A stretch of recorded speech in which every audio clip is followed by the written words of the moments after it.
नमस्कार, मी ऋषिकरत शेतकरी बंधूंनो, मागेल त्याला सौर कृषी पंप या योजनेवरती आपण व्हिडिओ घेतला होता। यामध्ये खूप सारे शेतकऱ्यांनी प्रश्न विचारले, त्यामधील जे कॉमन प्रश्न आहेत ते प्रश्न आपण या व्हिडिओच्या माध्यमातून घेण्याचा प्रयत्न करणार आहोत।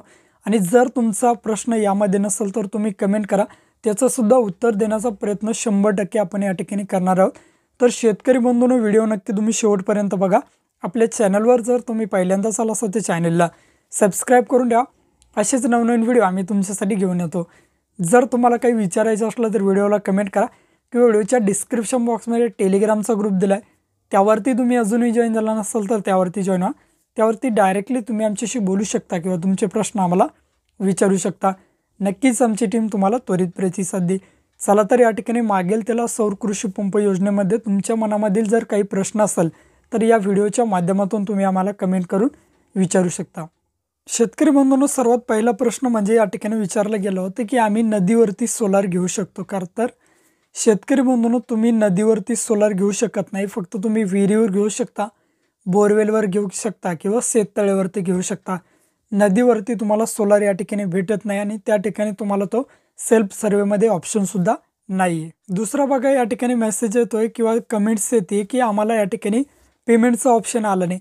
शेतकरी बंधूंनो, तुम्ही 2022 मध्ये अर्ज करेला सुद्धा किंवा 23 मध्ये अर्ज करेला सुद्धा किंवा नवीन सुद्धा आता अर्ज करेला सुद्धा तुम्हाला पेमेंटचा मेसेज आलेला आहे। आणि ज्या शेतकऱ्यांना अजूनही पेमेंटचा मेसेज आला नसेल त्यांनी काय करायचं आहे, तुमचा जो फॉर्म आहे त्या फॉर्मवरती तुमचा एक नंबर दिलेला असतो, तो नंबर मागेल त्याला सौर कृषी पंप योजने म्हणजेच मागेल त्याला सोलार या पोर्टलवरती जायचं आहे। त्याची लिंक मी व्हिडिओच्या डिस्क्रिप्शन बॉक्समध्ये देईल आणि त्या ठिकाणी तुम्हाला तुमचा जो सोलारचा या ठिकाणी फॉर्म भरल्यानंतर जो नंबर भेटला होता तो नंबर त्या ठिकाणी टाकायचा आहे। त्यामध्ये तुम्हाला दाखवलं जाईल की तुमचं या ठिकाणी पेमेंट करण्यासाठी आलेलं आहे। नंतर बघा, काही शेतकऱ्यांच्या 2 गावामध्ये जमिनी आहेत, तर शेतकरी बंधूंनो, दोन्ही गावामध्ये जरी तुमच्या जमिनी असला, त्यामध्ये विहीर किंवा बोरवेलची नोंद असली किंवा शेततळे जरी असलं तरी तुम्हाला कोणत्याही एकाच गावात या ठिकाणी सोलार बसवता येईल। दोन्ही गावामध्ये सोलार बसवता येणार नाही। एक शेतकरी एक आधार कार्ड एक सोलार या ठिकाणी दिलं जातोय। तुम्ही डबल परत या ठिकाणी फॉर्म भरून त्या ठिकाणी आधार कार्डवर त्या सोलार घेऊ शकत नाही। तुम्हाला कोणत्याही एकाच गावात ते सोलार घ्यावं लागेल आणि जरी तुम्ही ते सोलार घेतलं तर परत तुमचं इन्स्टॉलेशन या ठिकाणी कॅन्सल होऊन जाईल।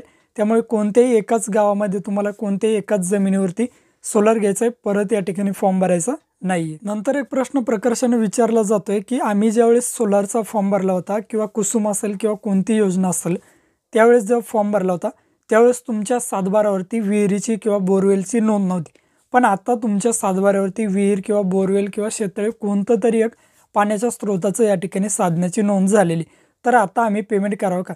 तर या शेतकऱ्यांनी पेमेंट करायचं नाही, कारण तुम्ही जो सातबारा अपलोड केला आहे तोच सातबारा या ठिकाणी महावितरणला दिसेल। त्यामुळे काय करायचं आहे, तुम्ही सध्या पेमेंट करायचं नाही।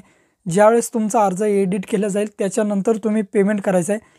आता पेमेंट करू नका, कारण तुमचा सातबारा हा जुनाच ऑनलाईन दाखवला जाईल जो तुम्ही फॉर्ममध्ये अपलोड केलेला आहे। आता जरी तुमच्या सातबाऱ्यावरती या ठिकाणी विहिरीची नोंद आली असेल तरी सुद्धा तुम्ही सध्या पेमेंट करायचं नाही। खूप सारे शेतकरी बंधूंना पेमेंटचा मेसेज आलेला आहे, त्यांच्या मनामध्ये एक प्रश्न आहे की हा मेसेज आल्यानंतर किती दिवसाच्या तुम्हाला पेमेंट करायचं? तर शेतकरी बंधूंना असे कुठल्याही प्रकारे अजून तरी तुम्हाला मुदत आली नाही की 7 दिवसाच्या आत पेमेंट करा किंवा 1 महिन्याच्या आत पेमेंट करा। तुम्ही केव्हाही तुमच्याकडे पैसे जेव्हा उपलब्ध होतील तेव्हा तुमच्या सोलारचं तुम्ही पेमेंट करू शकता। सध्या तुम्हाला कुठल्याही प्रकारची मुदत नाही आहे पेमेंट करण्यासाठी किंवा शेवटची तारीख दिलेली नाही। जेव्हा तुमच्याकडे पैसे येतील तेव्हा तुम्ही या सोलारचं पेमेंट करू शकता। नंतरचा एक प्रश्न आहे की तुमच्या सातबाऱ्यावरती विहिरीची नोंद कशी करायची? तर शेतकरी बंधूंनो, आता तुम्ही घरबसल्या ई पीक पाहणीच्या माध्यमातून तुमच्या सातबाऱ्यावरती विहिरीची नोंद करू शकता। त्या ठिकाणी कायमपड सोडून द्या आणि कायमपड सोडल्यानंतर पाण्याचा स्रोत म्हणून या ठिकाणी विहीर निवडा। ऑटोमॅटिकली तुमचे या ठिकाणी सातबाऱ्यावरती विहिरीची किंवा बोरवेलची नोंद होऊन जाईल आणि त्यावरती तुम्ही कुसुम योजना असेल किंवा मागेल त्याला सौर कृषी पंप योजनेचा हा फॉर्म भरू शकता।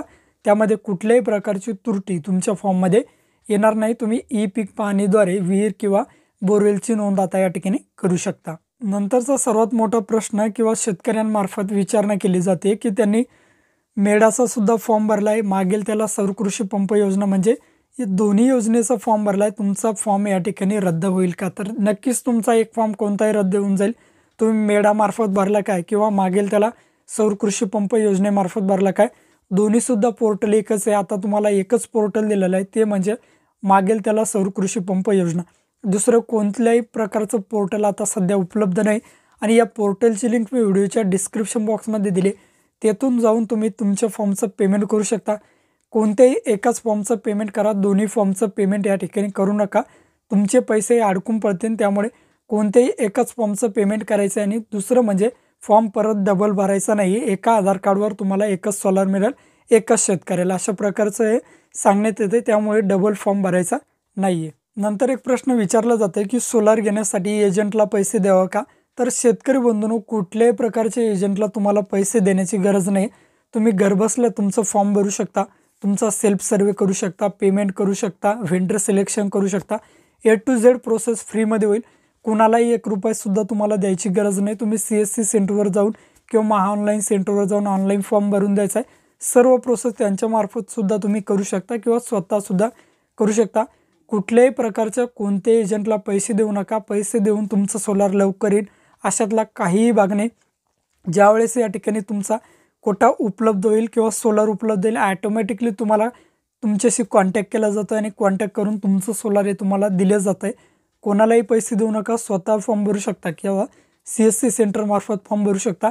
एजंटला पैसे देण्याची गरज नाही आहे. तुम्ही स्वतः सर्व प्रोसेसही करू शकता.